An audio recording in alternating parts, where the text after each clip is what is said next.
Voiture de légende, en collaboration avec Eberhard, les montres aux 4 compteurs.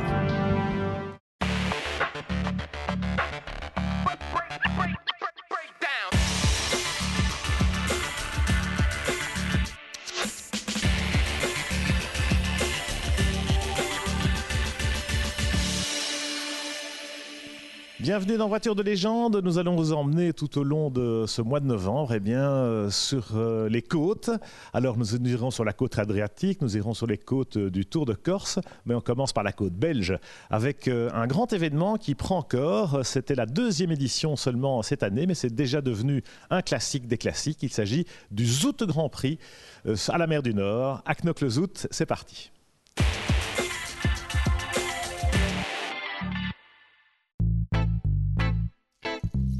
Knokke-le-Zoute a depuis toujours été le temple des vacances des plus fortunés et maintenant la station balnéaire de la mer du Nord accueille depuis 2 années un événement automobile de renom réservé aux voitures anciennes de prestige.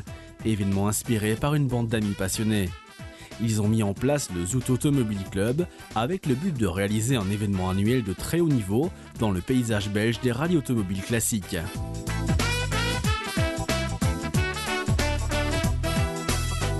Cette 2e édition du Zoute Grand Prix, un rallye de régularité qui est réservé aux véhicules construits entre 1920 et 1965, a eu lieu en ce mois d'octobre et a accueilli, avec ses 2500 € d'inscription, 120 voitures de prestige, dont les commerçants du Knokke-Zoute, bien connus de l'avenue du Littoral, étant mis à contribution afin de créer le sacro-saint principe de la notoriété et de la publicité haut de gamme.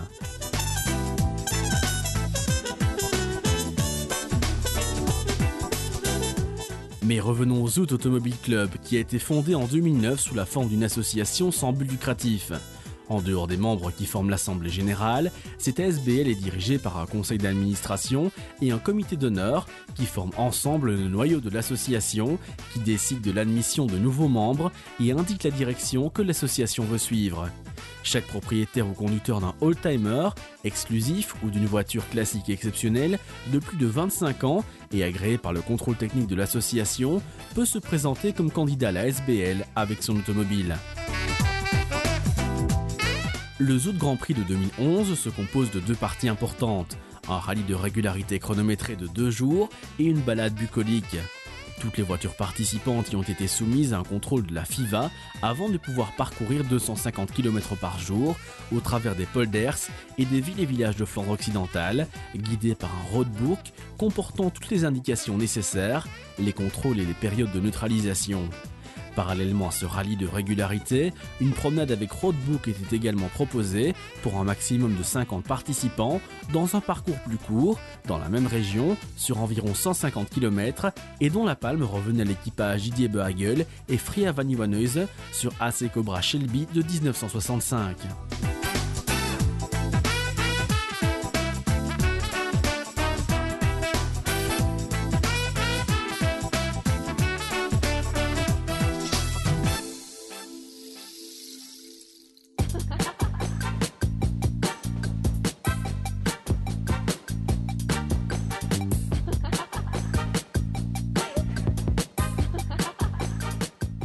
Le dimanche, le Zoute Concours d'élégance a évalué les voitures les plus anciennes et les plus belles par un jury international d'experts au Royal Zoute Golf Club et a parcouru ensuite sous escorte de police le trajet allant du Royal Zoute Golf Club à la place Albert, suivi d'un barbecue pour tous les participants.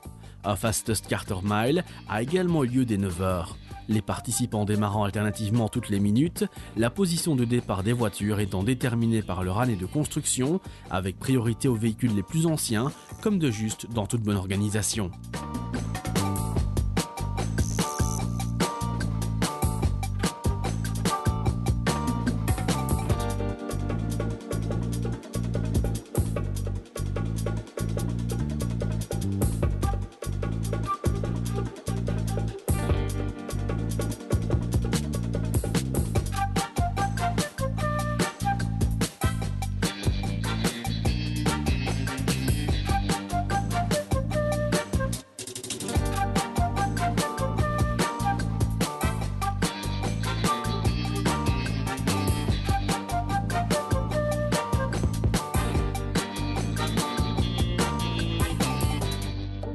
L'élection du plus bel ancêtre, il s'agissait ici d'élire la plus belle voiture ancienne, et celle-ci s'est déroulée au Fairway One du Royal Exoot Golf Club, mais elle n'était accessible qu'aux invités et membres du club. Le public a toutefois pu admirer les voitures participantes et leurs équipages dès midi sur le podium de la place Albert.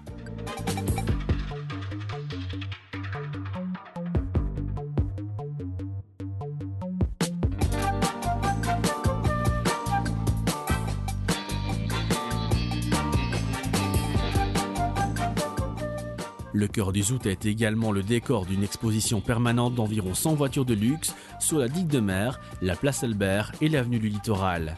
Les marques les plus prestigieuses y ont présenté leurs modèles premium dans l'espoir d'attirer diverses pigeons et réaliser quelques bonnes affaires, Audi ou Bentley, pour ne citer que certaines, parmi les plus belles automobiles du marché de luxe.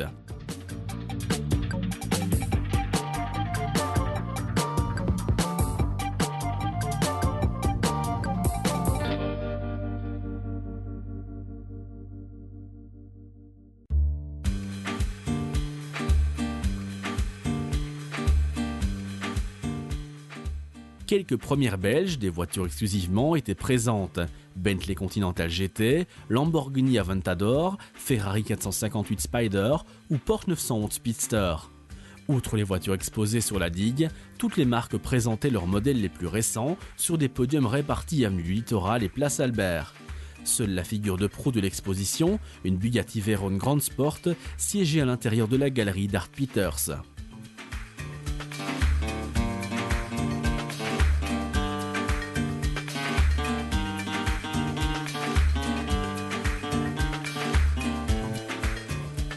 Le Zout a donc été immergé pendant 4 jours dans une atmosphère rétro-raffinée à laquelle les commerçants, les flâneurs et les passants ont pleinement pu profiter. Les initiateurs, Philippe Van der Heijs et David Bourgault, ont réussi leurs efforts pour mener à bien cette initiative, et cela sous la présidence du bourgmestre, le comte Léopold Lippens.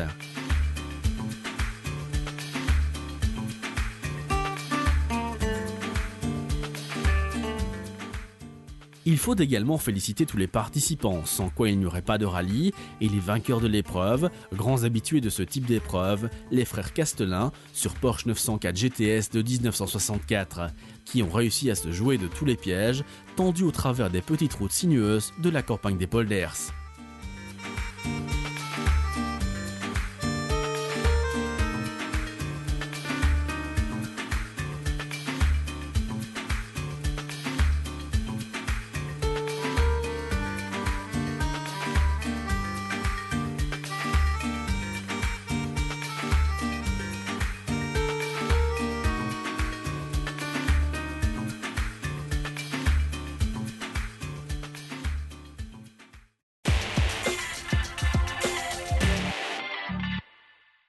De la mer du Nord, nous passons à la Méditerranée, parce que quand même, en cette saison, mon cher Alain Lopez, c'est plus sympa d'être sur l'île de Beauté que sur la digue chez nous. Parlez-nous un peu de ce Tour de Corse, puisqu'évidemment, c'est un grand classique évidemment de l'automne automobile, et vous en revenez après avoir couru avec cette Porsche 944 aux côtés de Denis Giraudet. En effet, c'était une grande joie parce qu'il faut savoir que le premier rallye que je suis allé voir à l'étranger, c'était en 1968, de l'époque de Jean-Louis Axe avec les DAF officiels, et c'était le Tour de Corse. Donc c'était un très grand moment, d'autant plus que j'étais avec un très très bon copilote. Et le Tour de Corse est toujours resté le même, c'est-à-dire unique par ses routes, les paysages, l'accueil des gens, c'était vraiment fantastique. Alors, ça fait effectivement partie du patrimoine corse, bien au-delà du sport automobile. Est-ce que c'est la nature du décor, les routes? Qu'est-ce qui explique ce lien viscéral avec la population? Mais il faut savoir que les routes se prêtent très bien. Et alors, question paysage, on va de la montagne, vous retournez puis vous voyez la mer, c'est assez unique. En règle générale, on voit la mer ou la montagne, mais voir les deux en même temps, c'est difficile. Et alors, surtout, il n'y a pas 100 mètres de ligne droite. Donc, quand on fait du rallye automobile, il est tout à fait certain que c'est ce que l'on recherche. Alors, parlez-nous un peu de l'organisation, du plateau. Ça évolue d'année en année, mais ça reste d'un très très haut niveau. Je dois dire, ça a été la grande surprise parce qu'au départ, j'avais fait une longue liste pour demander à l'organisateur, surtout au niveau sécurité, est-ce que les routes sont bien fermées? Parce que, bon, à partir du moment où on roule au scratch, il faut être certain qu'on ne va pas avoir un petit rigolo en face. On a prévenu les chèvres, enfin tout ça. Oui, tout ça était bien. De toute façon, même au départ, comme il y a des postes de commissaires tout au long de l'étape spéciale, donc c'est très très bien géré, ils nous précisaient par exemple, faites attention au kilomètre 11, il y a soit des chèvres ou il y a même des cochons sauvages, etc. Donc c'était très bien.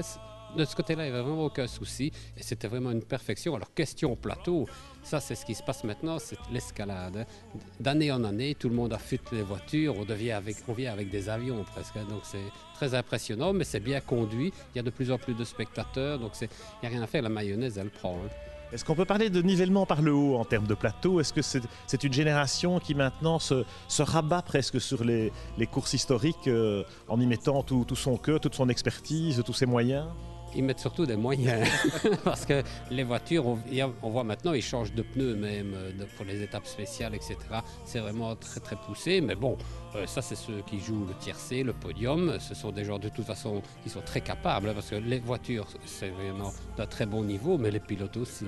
Et même quand on voit Jean-Claude Andruet, c'était une remarque d'ailleurs de Marc Duet, quand on pense qu'il a passé 70 ans, on se dit, on a encore quelques belles années. Voilà, il est encore très vert.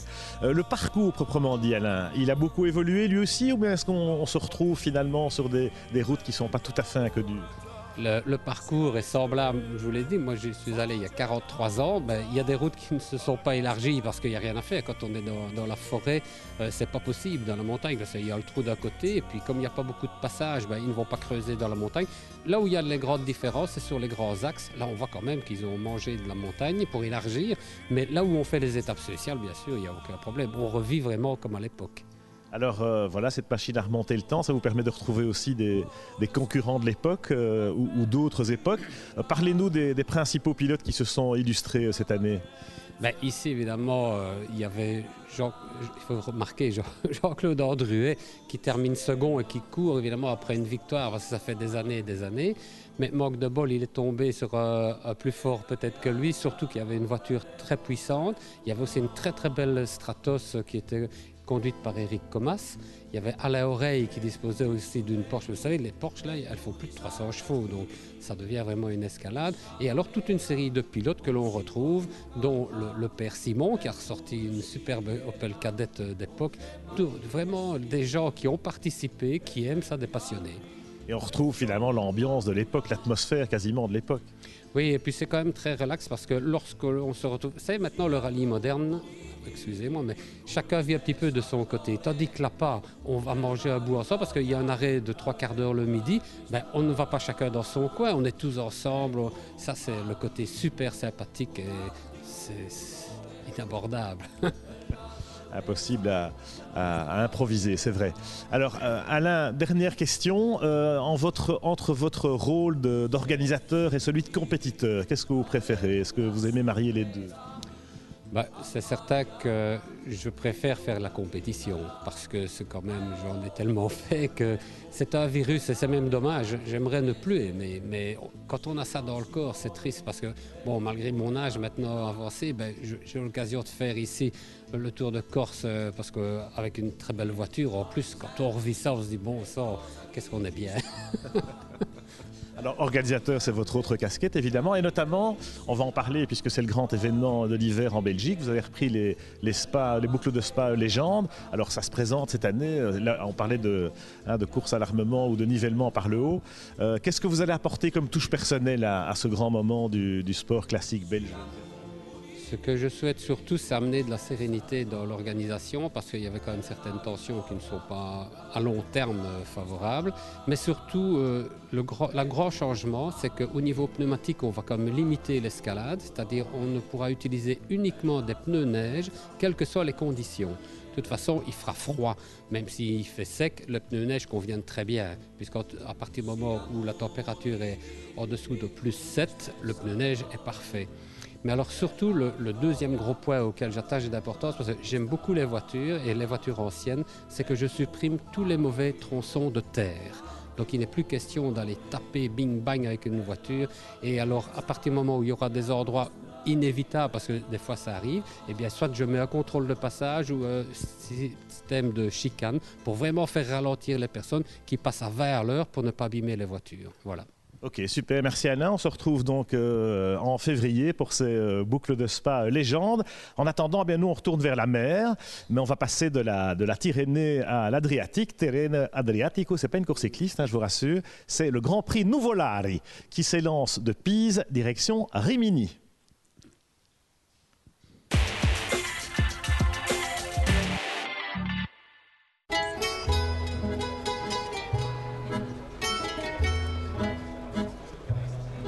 La mort de Tadzio Nuvolari le 11 août 1953, le légendaire pilote automobile de Grand Prix d'avant-guerre, a touché en son temps le monde entier. C'est à sa mémoire que l'itinéraire traditionnel de la Mille Miglia a été modifié afin d'obtenir qu'il passe par Mantoue. Le Grand Premio Nuvolari a été créé afin de donner le prix pour le pilote le plus rapide le long des routes qui se croisent dans la vallée du Pô, à partir de Crémone, par le passage de Mantoue jusqu'à Brescia.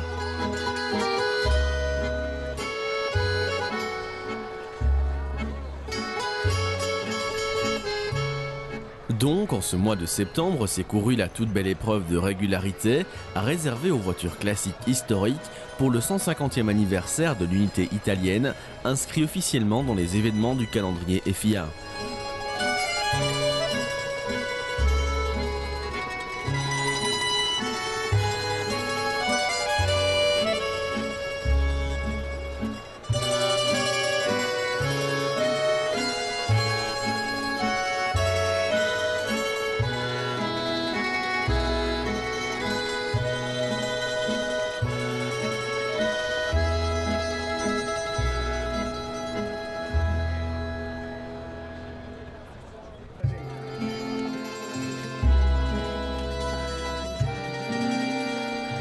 Vous découvrez à l'image la superbe Bentley Ford Lead 5 des Britanniques Colin Silver de 1923, suivi de la Fiat 500 S Corsa de 1924, en ce vendredi 16 septembre, départ de la Piazza Sordello à 13h30 en présence des autorités des villes.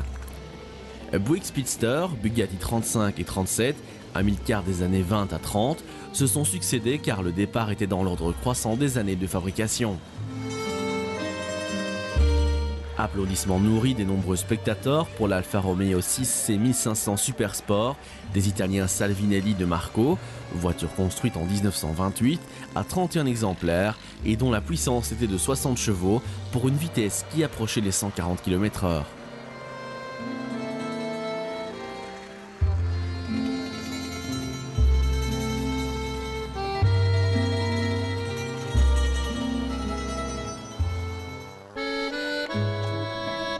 La caravane a donc transité pour sa première étape par le circuit d'Elte et dans les plus beaux centres historiques, dans plusieurs grandes villes comme Brescello, Parme, l'autodrome Paletti, et puis ils ont traversé le Passo del Ciccia et la Vertzia historique dans le nord-ouest de la Toscane, avec des étapes par Forte dei Marmi et Viareggio, atteignant le soir la Piazza del Miracoli, place suggestive de Pise, connue pour sa tour penchée.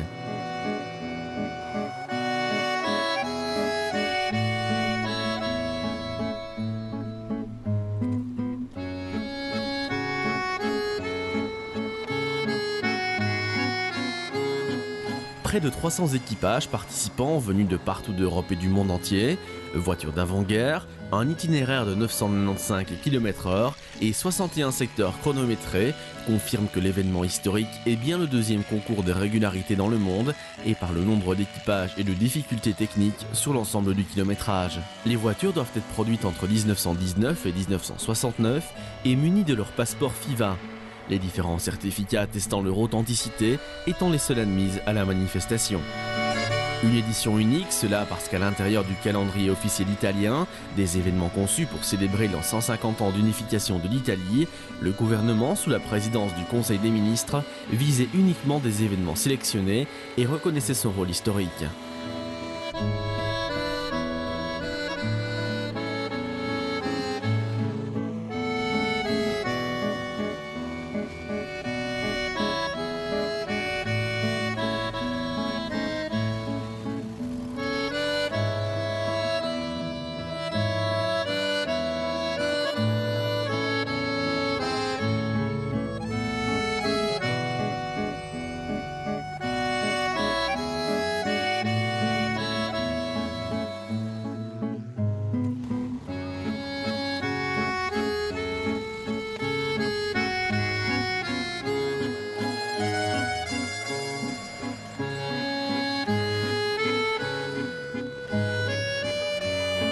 reconnaissance importante et prestigieuse qui la rendent particulièrement importante aux yeux des 3 fondateurs de Mantoux, Marco Marani, Luca Bermagashi et Claudio Rossi.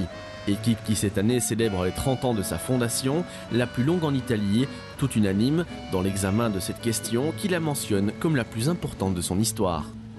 L'écurie de course que Scuderia Mantove Corse a été fondée à Mantoux en 1981 par un groupe d'amateurs de 20 ans de course automobile dans le but de réunir tous les fans de ce sport à partager leur passion et leur expérience.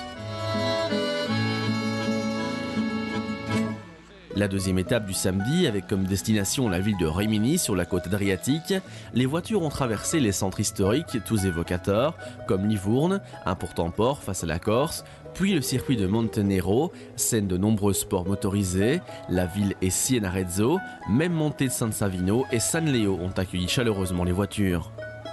Les concurrents ont emprunté les routes parfois sinueuses et rapides dans les régions du centre de l'Italie, remplies d'un parfum d'automne sous un soleil radieux, pour arriver au terme de ce second jour sous la Piazza Cavour de la cité adriatique et balnéaire de Rimini, ville natale du célèbre réalisateur Federico Fellini.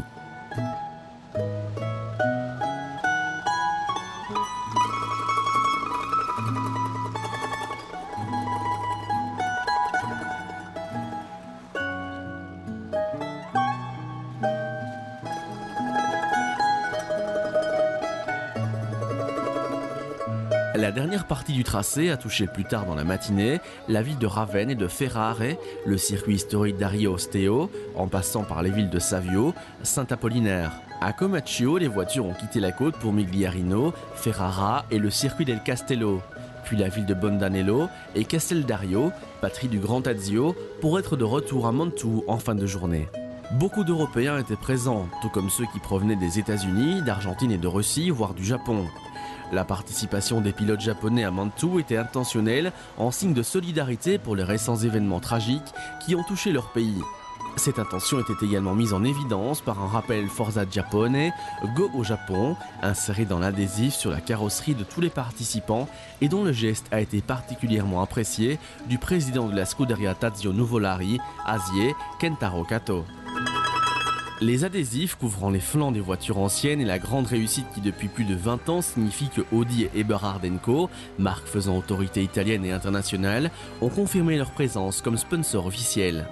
L'initiative a été parrainée par le Sénat et la région de la Lombardie, la province de la municipalité de Mantoux, les municipalités de Parme, Pise, Livourne, Sienne, Arezzo, Rimini, Ravenne et Ferrara, pour ne citer que les plus importants.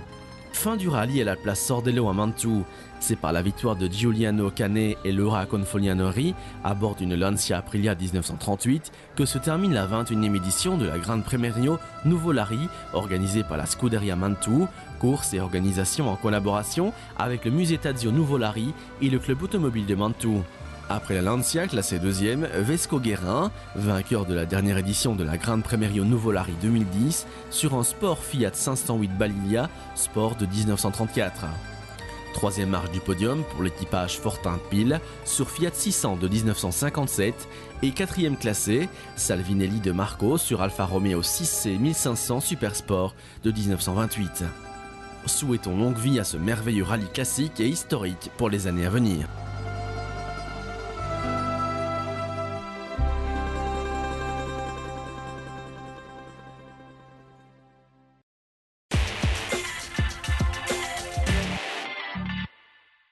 Nous quittons le soleil de l'Adriatique, maintenant c'est l'hiver, ça y est, et on se retrouve évidemment pour notre prochaine émission, ce sera au mois de décembre, un mois de décembre qui reste néanmoins intéressant parce qu'il y a pas mal d'événements qui se profilent à l'horizon, et je vous propose notamment de noter en lettres d'or dans vos agendas la grande exposition Belgian Racing Legends consacrée à tous les grands pilotes belges du XXe siècle. Ce sera à Auto World à partir du 9 décembre jusqu'au 15 janvier 2012, et nous y serons pour vous fêter la bonne année. Voilà, d'ici là, eh bien, bonne route quand même. Et puis, rendez-vous sur notre site internet www.voituresdelegende.com pour retrouver cette émission et toutes les autres. Et puis, à la prochaine.